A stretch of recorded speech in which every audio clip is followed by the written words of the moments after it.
586 points. 586 points. God, like, do you know? Let me break this down. 586 points and what that means in English. That means that the person I interviewed today scored more than half of what takes people normally 4 years to score. When you go through high school or in college, normally they have a 1,000 point game. And normally, that's the culmination of 4 years to get to 1,000 points. The idea that someone got to 586 points in one season, 586 points, it is tough to score that if you're in the gym by yourself in a season, let alone there's defense. That's the person I got to interview today. And as if that wasn't enough to make you understand you need to watch this entire interview, this person was a McDonald's AllAmerican. This person was a major Division I player at 2 different universities. This person played professionally. This person is a public speaker and really has a passion to help student athletes. This interview that I have for you, I don't give a doggone if you're male, female, boy, girl, want to go to the NBA, WNBA, wherever you at, D1, D2, D3, JUCO, it does not matter. This interview here is something that you want to keep forever. This interview here is one that you want to watch. This interview here breaks down things like goal setting, making sure that you're aligned with the right people, academics, work ethic, all those things that you need as far as making that transition. You're going to get in this interview. This interview is the best that I have to date. Make sure you check out this interview. Let me know in the comments what you think. So without further ado, allow me to introduce our guest today, Morgan Jones.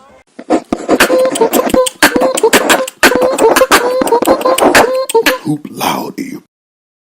All right, Morgan, so I reached out to you not only because you played at Division I school, you actually played at 2 Division I schools, not only because you're a prolific scorer both in high school and in college. We actually have one thing in common. We actually want to help student athletes. Can you talk to us a little bit about your platform and what you hope to accomplish or what you will accomplish as it relates to student athletes? Yeah, absolutely. Absolutely. And the platform, exactly like you said, is when you're a student athlete, you feel like you're just a student athlete. And so, my heart, my grit, my passion comes from that transition stage of, okay, my identity is a student athlete. Now, what do I do when I'm done? And I think it's so important that while you're in it is to, have a vision for yourself and have a vision for your life and where you want to go, so you can reach purpose, in a more expedited way, in which we all want that.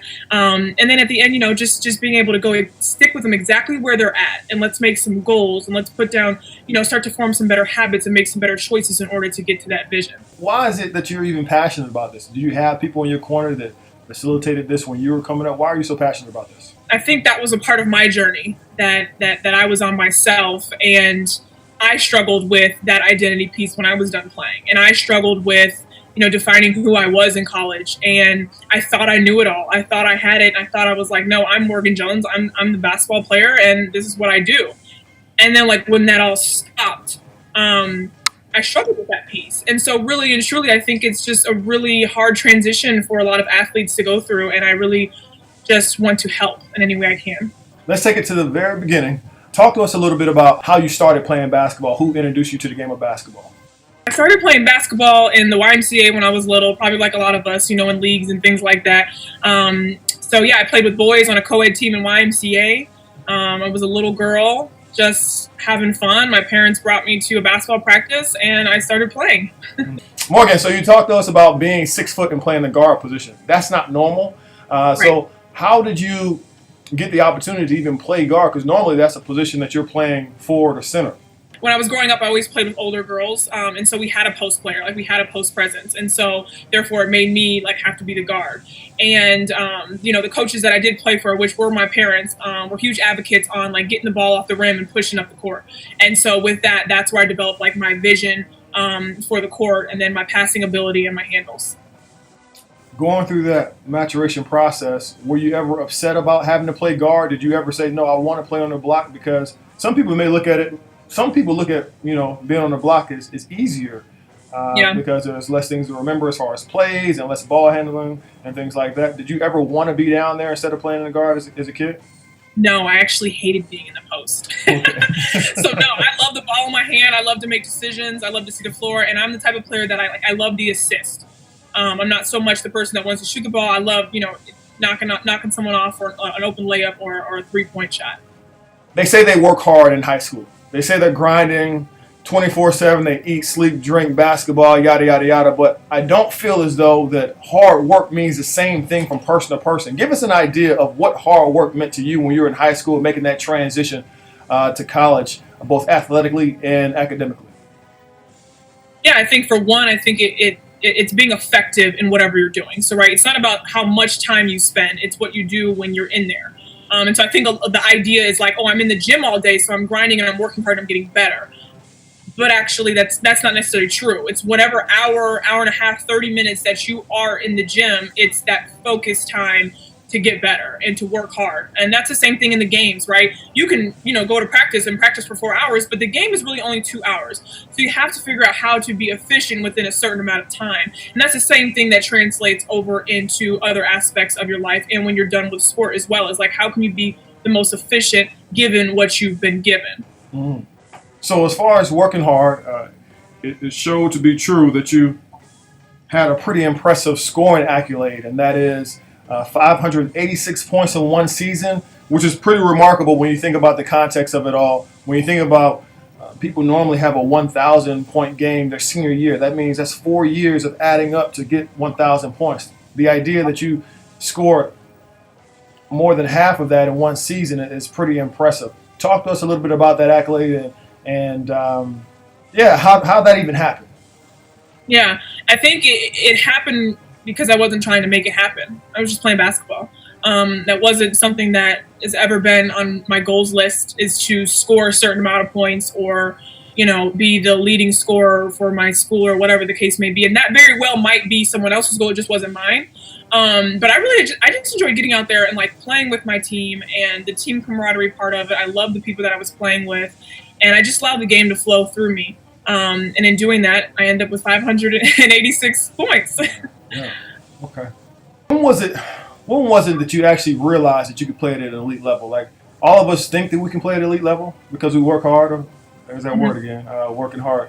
But when was it a reality that you said, you know what, this is the day, or I was in this grade that I realized that playing at an elite level is actually in the cards for me? Yeah, I think, when I realized that was when I really started writing down goals and things that I wanted to achieve for myself. And when I did that, it always gave me something to work towards. So like anytime something would come in and maybe kind of steer me off one way or the other, it brought me back center to know this is my goal and this is where I'm trying to get. And so when I was a freshman in high school, I was ranked number 19th in the country at the time. And I made a goal, like by the time I graduate, I want to be a top 10 player in the country. And so as I was going down, my freshman, my sophomore, my junior year, in the mundane things of everyday practice, school and stuff, it kind of always kept me centered of like, no, this is what you said you wanted to do. And these choices over here don't align with that. So you got to stay right here. And, so by the time I was a junior, I was the number 9th player in the country. And at that point, you can say that's when, I knew I could be at a high level. Okay. Now, Morgan, you were also selected as the McDonald's All-American in high school. Talk to us about that experience when you found out you were McDonald's All-American and just the experience of being a McDonald's All-American. Yeah, being selected as McDonald's All-American, that was awesome. It's an experience that, not many people get to have. And to be a part of that elite group, the top 24 girls, the top 24 guys, it was unbelievable. It was in Chicago. We got to do a lot of different activities with one another. A lot of those people are still my friends until today. So it's just one of those honors that you really can't necessarily explain the feeling, but it's just an honor and a privilege to be able to compete in the McDonald's All-American game. What was your favorite memory with that? My favorite experience at the McDonald's All-American game would definitely have to be the ball that we went to. It was at Navy Pier, and it was just, beautifully lit up. We had all of our families there. We got presented our McDonald's All-American rings, and Jay Williams got up there and spoke, and a really inspiring story. So that was a really unique experience because, here we all are in high school. None of us know anything about, what's going to happen next. Or, Anthony Davis didn't know he was going to be like Anthony Davis, and Bradley Beal, like what he's doing now. It was just really cool to see the authenticity and really and truly like the amateurism of basketball. And just when it was just fun and exciting and you just had friends and you didn't know what was coming next, but you just had a good time. So that was really cool. Looking back, that was probably the best experience there. So once you made that transition from high school to college, you went to Northwestern, and you actually got some nice accolades for yourself. First team as a freshman, averaging about 14, 15 points a game. Talk to us about that transition. How did you make that happen? Was that a goal for you setting out? Yeah, exactly what we just said before. It's setting goals. I mean, I think goals are so important to set, and knowing how to set goals, big goals, and then work backwards from them. I think, a lot of times we're like I said, the goal that I said before, where I want to be top 10 player in the country, that sounds like a huge goal, and not everyone can put that down, right? So you have to be honest with yourself and say, okay, where am I at, and what is something that at the end of this season or at the end of this month or, in the new year, what do I want to say that I accomplished? And that's what I did. And so when I went into the Big Ten my freshman year, I wanted to be Big Ten Player of the Year. So for me, even to be on first team, in my mind, right, I feel a little bit short. But it still gave me something to go after. So on those games when, we were killing a team, right, or we were down, or whatever the case may be, it was kind of that trigger in my head, like, no, this is what I'm going after, so, let's get buckets. Yeah. So it's kind of like a mental thing for yourself, and everyone has their own thing, but that was for me, is setting goals of what do you want out of this season of your life, out of, this basketball season, or whatever the case may be. Where do you think that came from? And when I say that, and I don't want to be offensive at all, but what would give you the audacity to even dream that? Because I know there are people that are watching this right now that will say, well, that's a little too high, that's a little too lofty of a dream for me to say or put down on paper. Was this just something that you kind of learned as a little girl, that your mom, dad, sister kind of put into you, or just where'd you get the audacity to even think that you could even accomplish that? One, you have to look at your own set of experiences to be able to generate what your goals would be. So, based on that, that's where mine came from. However, I do think that, my mom did bring us through goals every new year where we used to sit down and we used to be like, Mom, what are we doing? Oh my gosh, this is so stupid. And not even realizing this is something that I would apply to my life later on. But it really helped me learn how to make a goal, right? And if you make a goal for yourself and it's too high and you're like, whoa, I was way off from achieving that, then now that's not really where I'm at. But it's being honest with yourself and expect big goals, go after them. And if you don't achieve them, don't beat yourself up about it. Just adjust. Yeah. Okay. Now, we talked quite a bit about the athletic portion of it, but as we know, academics is a portion as well. How did you juggle academics, traveling, social life, basketball, weight room, all that stuff in college? And what kind of advice can you give us to do the same?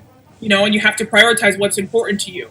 And once you start to really prioritize what's important to you, then the balancing of things that are aligned with where you're trying to go and what aren't aligned with where you're trying to go become more evident.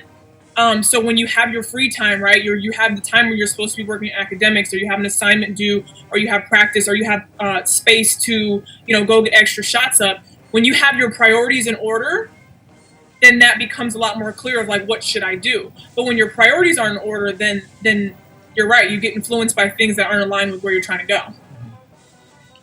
It's funny you say that because I get the opportunity to meet with students quite a bit. And when I meet with students and they're in a situation where they're setting these goals, they have these dreams, and they're not hitting the mark, what I'm finding to be true is a lot of times they're not surrounded by people that have that same mindset. Did you keep a circle of friends or teammates that actually had the same type of ambition that you had, or did you have to break away from the pack in a sense and kind of do your own thing because everybody else is doing something else? I had the friends that, were in my circle of influence and were great for where I was trying to go. And then I had friends in that circle of influence that fell off. And I had to, make decisions for myself of do I want to go down that path? Is that going to lead me to where I'm trying to go? Or do I want to stay over here and go this way because I know that's what's right? And like you said, a lot of people don't have that those type of positive influences around them. And one thing I would say is that, wherever your heart is pulling you, that's where you go. And when you know it's right, do right. Because yourself will tell you, if you're in a situation with your friends and they're going to drink or they're going to do something that is not aligned with where you're trying to go, that voice inside of you tells you that, and you have a choice. You either go or you don't. And, in order to get to where you want to go, you got to go down that lonely road, that road where a lot of people aren't going. And that's when you'll see growth in yourself.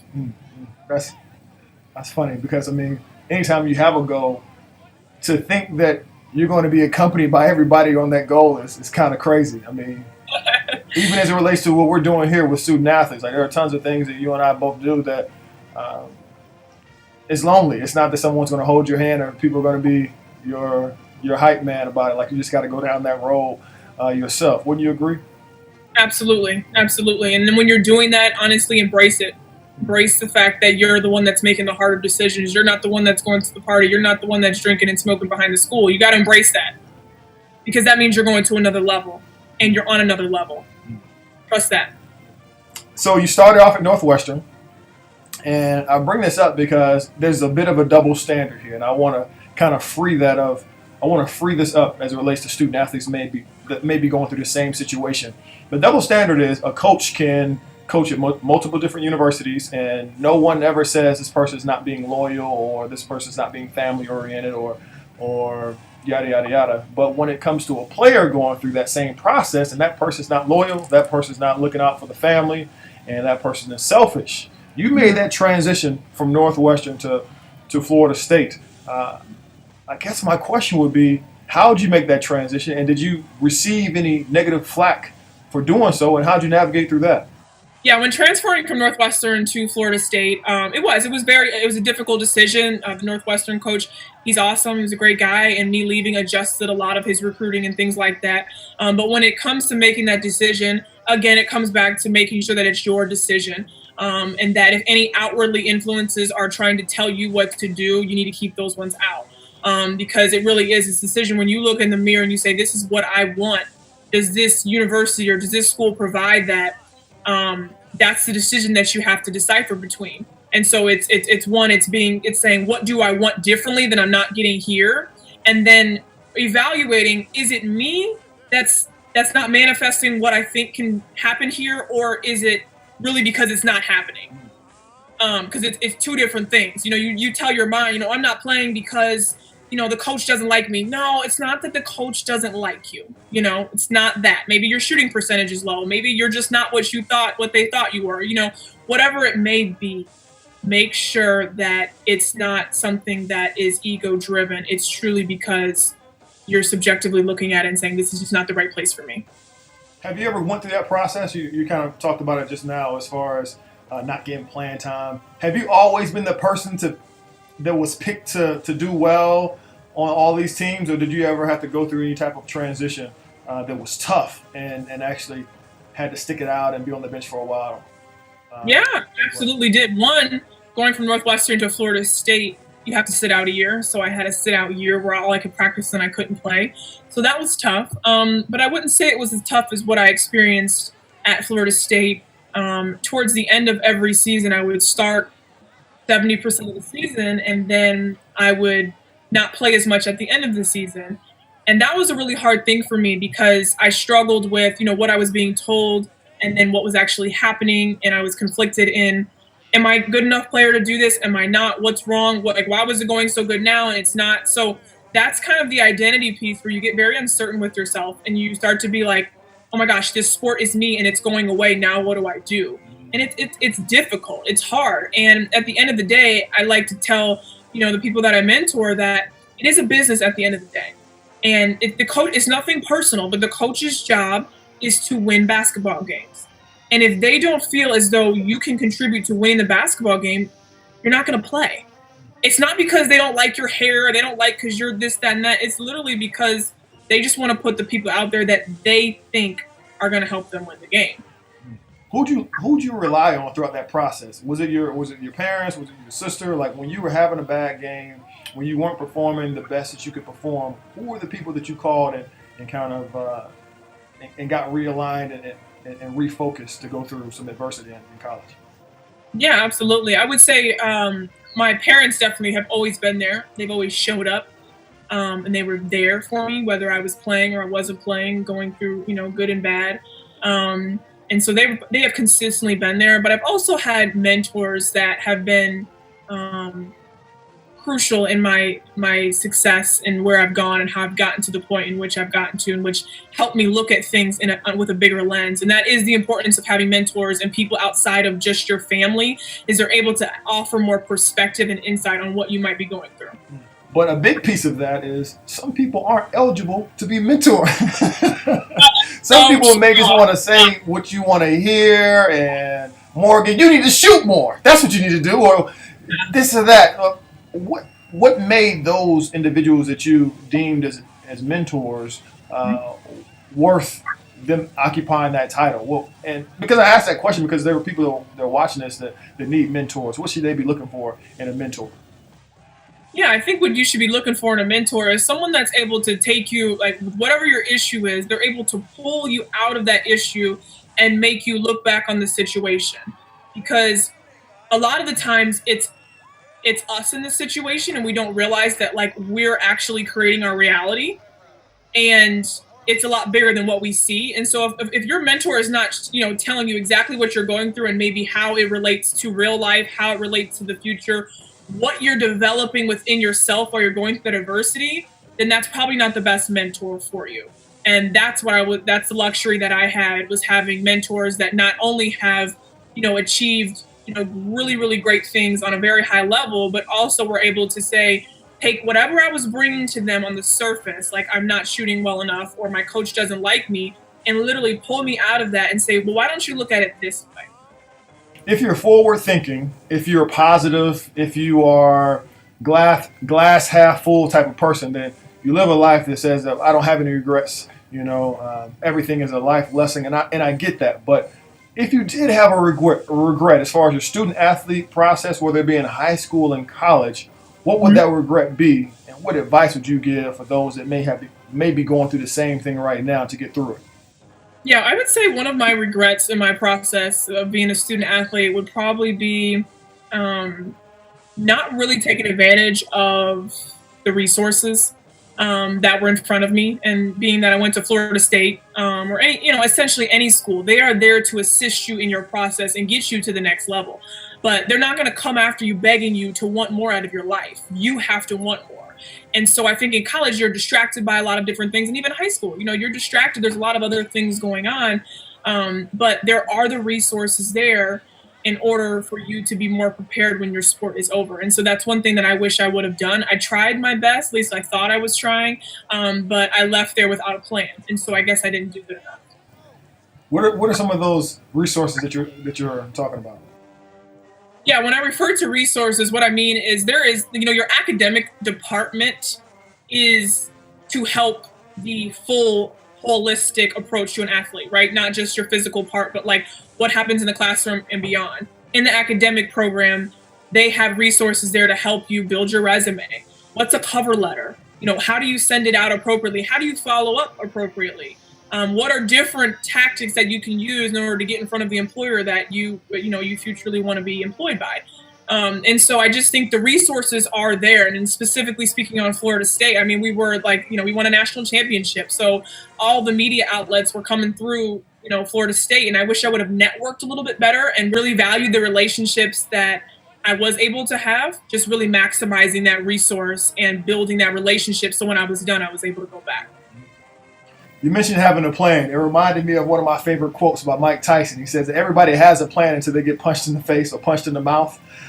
So talk to us about getting punched in the mouth in college when life happens, right? Because we can sit here all day saying how many times we're going to get in the gym, how many times we're going to go tutoring service, how many times we're going to do this and that. But then life hits you. Some individuals, their parents go through a divorce. They have someone pass away. They may lose some scholarship money. I mean, the list goes on of just the myriad of things that can happen because, we're actually living in life. So I'm asking you, can you name a time that you had to go through some real tough adversity in college being a student athlete, and tell us how you navigated that. Tell us how you got through that. Yeah, absolutely. I made a decision in college that redefined my identity, and a lot of people were able to identify me with something that I knew I wasn't. And it was something off the court. It wasn't even on the court. And that was, a shift in which I had to start to redefine myself quickly. And in doing that, I became more clear with who I was, what I wanted. And I decided that no one else is going to be able to define who I am, because I'm not this person. And I had to do that myself, because I had two choices. I could have flipped over and said, okay, everyone can, tell me this is who I am because of my mistakes that I made. Or I can get up and say, no. I'm going to show you guys that that's not who I was. That was a mistake I made. It's part of my story, but it's not my story. Realizing that your identity has drastically changed, how did you navigate past that as it relates to seeking an identity after the game of basketball?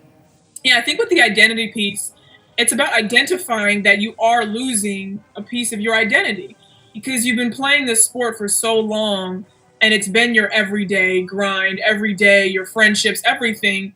And then when you're done, it's like, wait, what do I do? And so I think it's first identifying whoa, I lost a piece of myself. And how do I, re-evolve? How do I, get myself back up and use everything that I've learned and apply it to my life today? And it's a hard adjustment.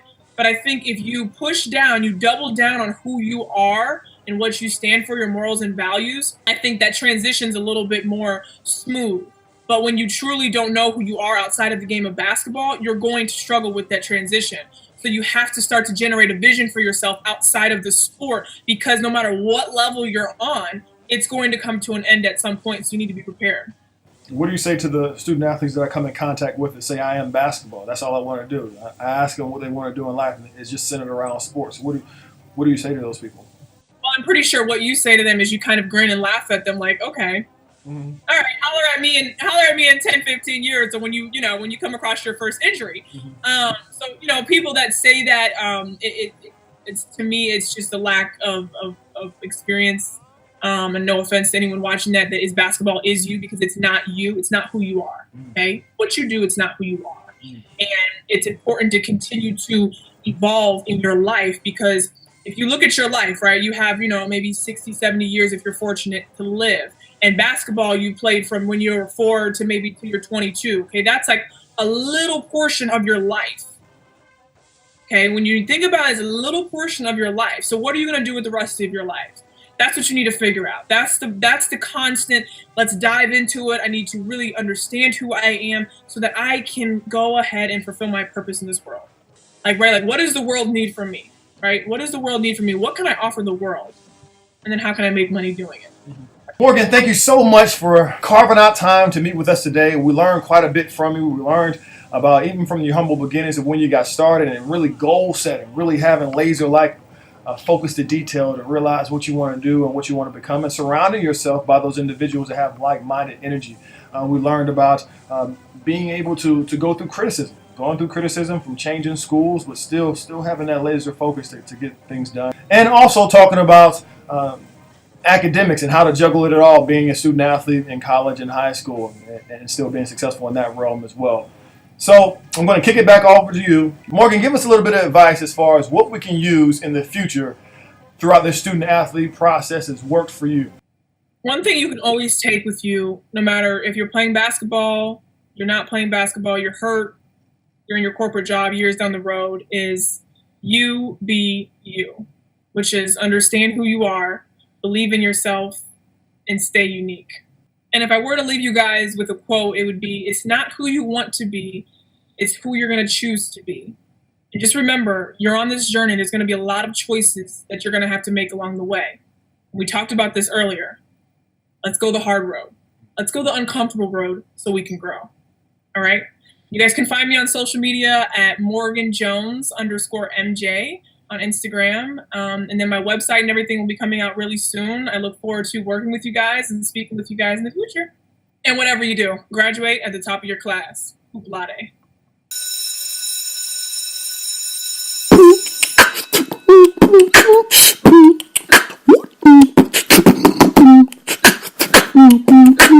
Hoop